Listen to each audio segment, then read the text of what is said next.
2021년에 대학원 임원진으로 합류해서 아주 열심히 일해준 사람이 있죠. 바로 박세진 씨입니다. 박세진 씨는 전자계산학을 전공했대요. 그리고 나서 우리 과에 들어왔는데요. 우리 과도 졸업했지만 또 우리 학부도 졸업했었죠. 주식회사 낙관 대표 레벨라인 컴퍼니 기획이사라고 합니다. 국내외 메가 이벤트 또 국제 스포츠 행사를 많이 진행을 했어요. 예를 들어 2012년에 여수 엑스포 특별 기획 공연, 또 2013년에 인천 실내, 그리고 모도 아시아 경기대회 개폐회식. 와, 이거 대단하네요. 아시아 경기대회 개폐회식. 또 2015년에는 광주 하계 유니버시아드 대회 개폐회식도 진행을 했다고 합니다. 여러 가지 본인이 진행한 아주 굵직굵직한 사업을 소개를 해줬는데, 저는 그보다 박세진 씨가 개인적으로 어떻게 살아왔는지가 더 궁금하기도 해요. 우리 세진 씨가 이렇게 화려한 경력을 가지고 또 개인의 삶은 어땠고 예술에 대한 본인의 생각은 어떤지 지금부터 들어보도록 하죠.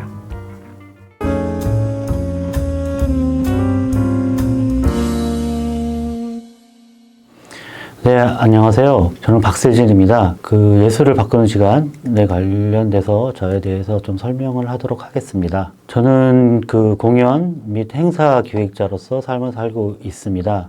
같은 경희사이버대학교 문화예술경영 전공을 학부로서 졸업을 했고, 올해 초에 대학원까지 입학을 하게 돼서 대학원 공부를 지금 현재를 하고 있고, 현재 2학기를 맞이하고 있습니다. 보통 이제 공연 및 행사 기획자라고 하면 어떤 일들을 많이 하시냐고 많이들 물어보시는데, 행사 먼저 말씀을 드리면, 행사는 일반적으로 국가 행사, 지자체 행사 이런 것들을 입찰을 들어간다든가 아니면 문화예술적으로 기획을 해서 예산을 따든가 아니면 협의를 해서 하는 행사들을 많이 했고요. 저는 주로 메가 이벤트 관련해서 아시안 게임 기획서를 써서 수주를 했었고, 그다음에 2015년도에 광주 하계 유니버시아드 대회 개폐식의 제작 운영 총괄을 담당하기도 했습니다. 그리고 그 밖에 지방에 있는 문화 행사 기획 축제 같은 것들을 기획을 하기도 했고요. 그 다음에 그 밖에 지자체에서 요구하는 다양한 문화 행사 관련들을 많이 기획을 해서 했습니다. 기업의 요구에 맞추어서 문화예술 관련 행사들을 기획을 하게 합니다. 그래서 프로모션으로 풀어내는 경우도 있고, 문화예술 활동을 해서 공연으로도 풀어낼 수도 있고, 그 밖에 다양한 방법으로도 행사를 기획해내고 있습니다. 요즘 코로나 시기에는 기존과 같이 오프라인에서 만날 수 없는 일들이 많습니다. 그래서 오프라인과 온라인을 연결한 비대면 행사들을 많이 기획을 하고 있지요. 비대면 행사가 초기에는 그냥 무조건 온라인으로 내보낸다라고 생각을 해서 하는 경우도 많았지만, 지금은 온라인과 오프라인, 흔히 온오프 믹스라고 해서 많은 방향으로 행사들을 기획해내고 다양한 방식으로 행사를 기획을 하고 있습니다. 그리고 이제 공연 기획 같은 경우도 하고 있는데요. 공연 기획 같은 경우는 뮤지컬이라든가 그 밖에 가수들을 모아서 옴니버스 형식의 가수 공연들 1시간에서 많게는 2시간짜리 공연을 기획을 해서 연출도 하기도 하고 제작을 하기도 합니다. 저는 원래는 전공은 20년 전에 컴퓨터 관련 프로그래머하고 컴퓨터 소프트웨어 분석자로서 일을 하다가 2002년도에 문화예술 쪽에 관심을 갖게 돼서 행사를 진행을 하게 되었습니다. 여러 가지를 많이를 진행을 했었고요. 처음에 밑바닥부터 일했던 스타일이라고 보시면 되겠습니다. 진행 요원부터 진행팀장, 기획자, 기획팀장, 그다음에 기획 총괄로서 이렇게 계속 매년마다 업그레이드를 하면서 진행을 하게 되었고, 제가 원래 전공이 전자계산학이다 보니 문화예술 쪽에 전문적인 기술 같은 경우는 현장에서 많이 배우긴 했지만 실질적으로 학문적으로 공부를 하지 못해서 학원도 다니기도 하고 교육원이나 이런 데도 많이 다니긴 했었습니다. 하지만 이제 다시 제대로 공부를 하자고 생각을 해서 학부를 졸업을 하고 이제 대학원까지 들어오게 돼서 다시 공부하는 상황이 되었습니다. 문화예술가로서의 삶은 어떤 거냐면, 제가 생각하기에는 지금 모든 사람들이 요구하는 것들을 현재 상황에 맞추어서 어떻게 새롭게 보여주어야 하는 것이냐를 되게 중요하게 생각을 합니다.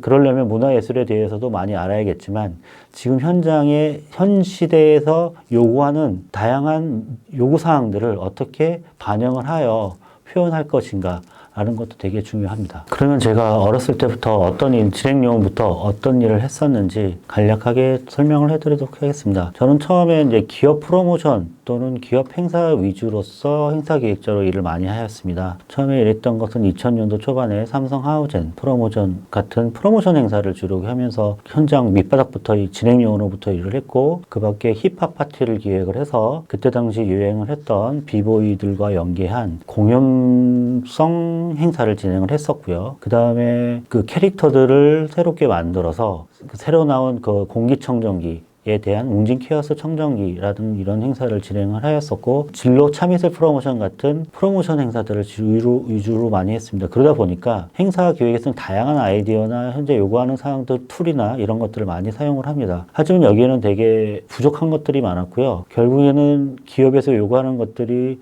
실제로 제품을 많이 팔기보다는 자기의 행사 브랜드의 이미지에 대한 것들을 어떻게 접근할 것인가에 대한 내용들이 되게 중요했었습니다. 그래서 2007년도 경에 매일 유업의 궁이라고 하는 궁 이야기를 하는 문화와 연결된 행사를 진행을 하게 되었습니다. 이때는 국악과 궁이라고 하는 분유와 연계를 시켜서 어떤 소구점을 찾게 되었는데요. 이때 중요한 것은 무엇이냐면, 문화의 국악이 어떻게 궁이라고 하는 그 임산부들한테 궁sam들을 어떻게 적용을 할 것인가에 대한 니즈를 많이 파악을 했고, 그것을 어떻게 적용할 것이냐 해서 궁 이야기라고 타이틀을 만들었고 태교 음악회를 진행하게 되었습니다. 그 효과는 상당히 좋았습니다. 기존의 태교 음악이라고 하면 클래식과 그런 것들에만 집중을 했었는데, 국악을 가져와서 국악 오케스트라와 함께 그때 당시 가야금 우영문화재였던 황병기 선생님과 같이 국악이 어떻게 태교로서 좋은지에 대한 설명도 했고, 실제적으로 매일요배 고객층이었던 임산부들이 와서 태동을 느끼고, 그 다음에 그것을 어떻게 즐겨하고 반응을 느끼는, 실질적으로 체험할 수 있는 문화가 도움이 될 수 있는 방향으로 행사를 기획해서 대단한 호응을 얻었고, 1차, 2차, 3차에서 계속적으로 행사를 진행할 수 있었습니다. 이때부터 문화기획자로서의 삶이 전향되었다고 볼 수가 있겠습니다. 그 이후부터 전시라고 하는 그 지역 축제와 관련했을 때 문화를 어떻게 적용을 해서 할 것인가 라는 행사들을 많이 기획을 했고, 특히 인천공항 스카이 페스티벌 같은 경우는 현재는 축제의 초기의 버전에서 지금은 문화예술을 접목한 공연으로서 많이 진행을 하게 됐습니다. 특히 저 같은 경우는 인천공항 쪽과 연계가 많이 돼서 행사를 많이 진행을 했는데요. 그 인천공항 스카이 페스티벌 같은 경우는 기존의 다른 지역과는 다르게 클래식 공연, 대중 공연, 가수들과 다양한 문화예술 공연들을 적용을 하는 행사들을 1차, 2일차에 갖춰서 계속적으로 공연을 해서 호응을 맡고 있는 대단한 큰 하나의 그 문화예술 공연의 대표적인 축제라고 할 수가 있겠습니다. 그리고 그 이후에서 계속 기획자로서 삶을 살다 보니 중요한 국가 행사를 많이 진행을 하게 되었는데요. 처음 2010 전국체전에서 개폐 외식 같은 각 지역의 문화를 어떻게 녹여내서 그거를 그 전국에서 찾아온 관람객, 그다음에 선수들한테 어떻게 보여줄까 하는 개폐식 행사의 기획을 많이 하게 되었습니다.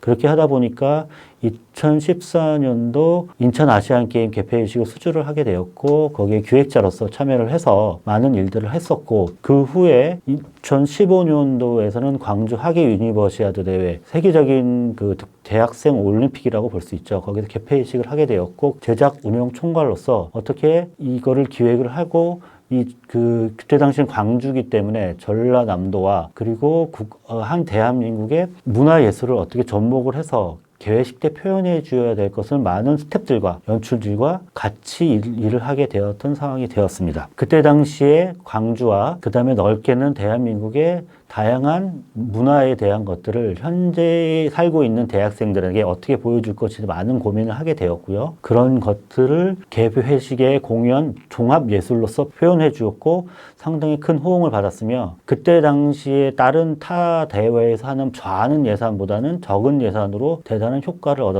얻었던 행사라고 볼 수가 있겠습니다. 그리고 이 밖에 설치 미술에 대한 부분도 많이 진행을 했었는데요. 인천공항에 가면 옛날 같은 경우는 그냥 공항에 그러니까 해외로 나가기 위한 공항으로서의 기능뿐만 아니라 지금 인천공항이 추구하는 문화, 예술의 장소, 그 다음에 그걸 전달하는 곳의 장소와 시작이라고 보여주기 위해서 다양한 그 예술 전시 작품들을 설치를 하기 시작을 했습니다. 거기에 2014년도에 다양한 설치 미술들을 설치를 하게 되었는데요. 그 면세구역 안에 다양한 포토존을 만들 수도 있었고, 그 다음에 모든 설치물들을 그 시기에 맞는 컨셉과, 예를 들면 제가 그때 당시 장소와 시간이 공존하는 공간이라고 생각을 해서 그때 당시에 시계를 모티브로 해서 하늘의 별자리와 그 다음에 시계를 모티브로 해서 각 다양한 그 전시 그 설치 미술들을 만들었습니다. 그런 것들을 초기에 시안으로 만들어 놓고 그거를 많은 담당자들과 조율을 하가면서 현장에 그 설치 미술들에서 실현을 했습니다. 면세구에 설치를 했고요. 그리고 2019년도에는 인천공항 문화예술 공연 기획자로서 1년 365일 항상 문화와 예술이 있는 문화예술 공간이 있는 곳을 만들기 위해서 공연을 매일같이 올리는 공연 기획자로서 일을 하게 되었습니다. 지금도 현재 제1터미널 정 가운데 있는 무대 같은 경우에는 제가 무대 디자이너와 약 한 30번에 넘는 조율을 거쳐서 현장에 맞는 무대를 디자인해서 무대를 설치를 하였고, 지금도 현재 그 무대는 사용 계속적으로 공연 장소로서 제일 중요한 공연의 포스트로서 사용이 되고 있습니다. 그리고 그 공연 무대 뒤에는 미디어 타워라고 하여 약 20m 높이의 미디어 월이 있습니다. 거기에 다양한 그 영상 미술들을 설치를 해서 공연과 같이 연계하는, 그리고 매일같이 다양한 그 영상들이 나올 수 있는 설치물들로서 공항에 찾아온 그 여행객들한테 다양한 즐거움과 새로움을 전달해 주고 있습니다. 그리고 지금적으로 계속적으로 인천공항은 어떻게 보자면 대한민국의 가장 중요한 강문이기 때문에 그냥 시설적인 면으로서 좋은 것도 있겠지만 우리나라의 문화예술에 기본적으로 보여줘야 될 가장 중요한 거점이라고 할 수가 있겠습니다. 지금 저 말고도 다양한 문화예술가들이 참여를 해서 계속적으로 공항에 문화예술 설치물들을 바꾸고 있고 공연을 진행을 하고 있습니다. 이렇게 저는 문화예술 기획자로서 계속적으로 일을 하고 있었고요. 지금 2020년부터 지금 현재 공연 예술계, 문화예술계가 너무 힘이 들고 있습니다. 하지만 여기에서 우리는 뭐냐 하면 다양한 아이디어와 창조적인 생각을 가지고 이것을 타개해 나가야만 다양한 문화적인 아이디어를 찾아내고 그거를 해결해야 할 방식들을 고민을 해야 될 것 같습니다. 그리고 지금 요즘에는 뭐 다원 예술이다, 다양한 예술이다 해서 많은 것들의 문화예술 기조가 흐르고 있습니다. 물론 제가 생각하는 분야가 적을 수도 있어서 한 분야일 수도 있지만 지금 국악, 그 다음에 클래식, 대중문화 이것들이 따로따로 문화예술적으로 보여주는 것이 아니라 문화예술의 하나로서 다양하게 보여준다는 것이 되게 중요하다고 느껴지고 있습니다. 최근에 지금 올해 그 2020년 세계유산축전이라고 해서 제가 담당했던 곳은 백제 세계유산축전의 공주, 부여, 익산 쪽에서 담당하는 그 행사를 하나 기획을 하게 돼서 참여를 하게 되었습니다. 여기에서 중요한 점은 뭐냐면 지금 현재 우리나라에는 다양한 세계적으로 보여줄 수 있는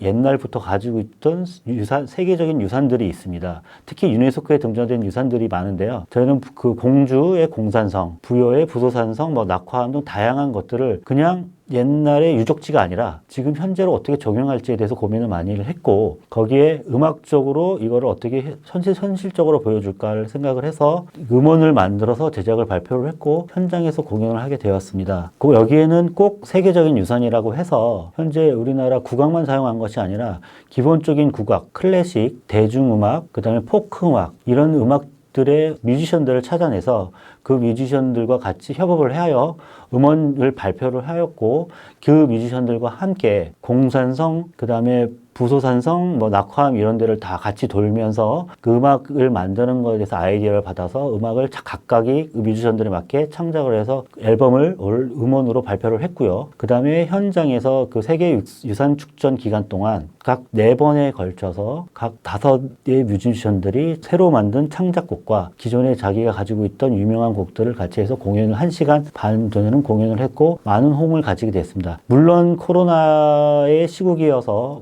많은 인원들이 현장에서 참여를 하지는 않았지만 온라인으로서 공연을 송출을 함으로써 오프라인과 오프라인 연계한 행사를 기획하게 되었습니다. 저는 이렇게 생각을 합니다. 문화예술가로서 또는 공연기획자로서 행사기획자로서 다양한 것들이 상당히 많습니다. 하지만 문화예술기획자라는 이런 다양한 콘텐츠들을 어떻게 잘 조합을 해서 지금 현 시대에 어떻게 보여줄지에 대해서 많이 기획을 해야 한다고 생각합니다. 그리고 현재 BTS든 다양한 대중문화에 대한 K-팝이라든가 K-드라마든가 이런 것들이 많이 나가고 있습니다. 하지만 실질적으로 그것뿐만 아니라 지금 우리나라 전통이 가지고 있는 문화예술도 상당히 중요하다고 생각을 하고 있습니다. 저는 전통이 가지고 있는 국악 또는 판소리라든가 이런 것들을 현재 재즈 또는 대중문화와 같이 협업을 해서 공연을 진행을 하고 있고 기획을 하고 있습니다. 이런 것들의 노력들이 지금 현재적으로 많은 관람객들이나 특히 외국인들한테 되게 많이 소구가 되고 있고요. 이런 시도들이 계속적으로 이루어짐으로써 우리나라가 꼭 K-팝이나 K-드라마뿐만 아니라 기존에 있는 전통 예술들을 어떻게 새롭게 보여줄지, 그 다음에 기존의 대중문화 예술들이 어떻게 보여줄지에 대한 노력을 많이 하는 것이 중요하다고 생각을 합니다. 지금까지 저에 대한 좀 얘기를 진행을 했었고요. 앞으로도 계속적으로 코로나 이후에도 다양한 방식의 문화예술의 기획들이 나올 것입니다. 저도 계속적으로 노력을 하겠지만 여기에 모든 문화예술 관련자들이 항상 깨어있는 생각으로 새로운 것들을 만들어 나가는 것이 문화예술 기획자로서의 의미라고 생각을 합니다. 감사합니다.